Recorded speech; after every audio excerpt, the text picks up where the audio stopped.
Gikasuhan na ang duha ka suspetsado sa pagpamusil patay sa usa ka negosyante nga nahitabo sa Puro 4 Barangay Banyadero ning Dakbayan sa nakalabayng semana nga ang biktima na ila nga si Gretchen Rubio 31 anyos ug lumulupyo sa nasgutang lugar ug ang mga suspetsado na siko pinaagi sa follow-up operation sa kapulisan ning Dakbayan sa Osamis sa pagpanguna ni Police Captain Elwood Malanog.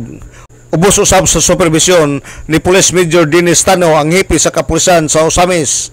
Uban usab sa pag-abag sa Provincial Mobile Force Company sa Zamboanga del Sur.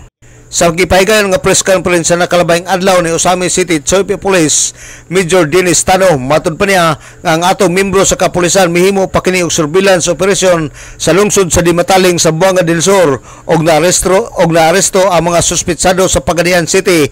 Apil sa makasuhan ang naghulhog sa pagpamusil patay sa biktima o gawas sa duha ka suspetsado girefer pa pod sa kapulisan ngadto sa prosecutor's office ang uban nga involved aron lig-on ang kaso batok kanila.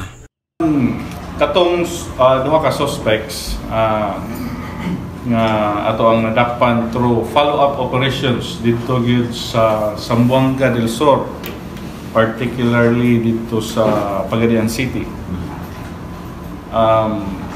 But prior sa arrest nila sa Pagadian City, naapatay mga hot pursuit operations conducted dito sa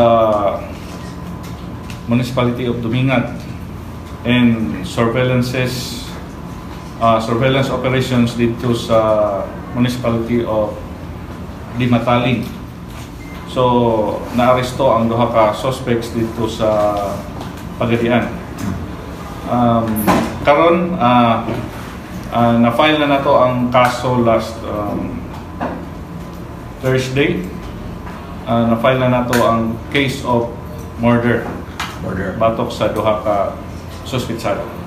Gawas sa itong duha ka suspect, dapat ba lang gikasuhan, sir, and labi na katong mastermind? As to the mastermind and katong napatay lain nga suspects nga giingon nga mo'y nag-provide sa mga armas or financer, gawas sa suspect sa ato ang katong giingon nato nga katong nag-induce nga mao ni ang buhaton nga pagpatay. So amo pa na siyang gi-refer sa prosecutor's office nga we see to it nga lig-on ang kaso nga atong i-file sa ilaha. Si Police Major Dennis Tano. Gawas sa mga nalambigit nga mga suspetsado sa pagpamusil patay sa biktima, gitun-an pod sa kapulisan ang may tungod sa mastermind sa maong krimen nga wala pa hinganli sa kapulisan. Di naseran nga dunay pending nga warrant of arrest nga pwede kini masikop sa bisan unsang higayon dinhi sa Pilipinas. Alang sa DXDD Radio Campana, ang radyo sa simbahan, WD45 Dudong Barcaminto, Danag sa Dakbayan.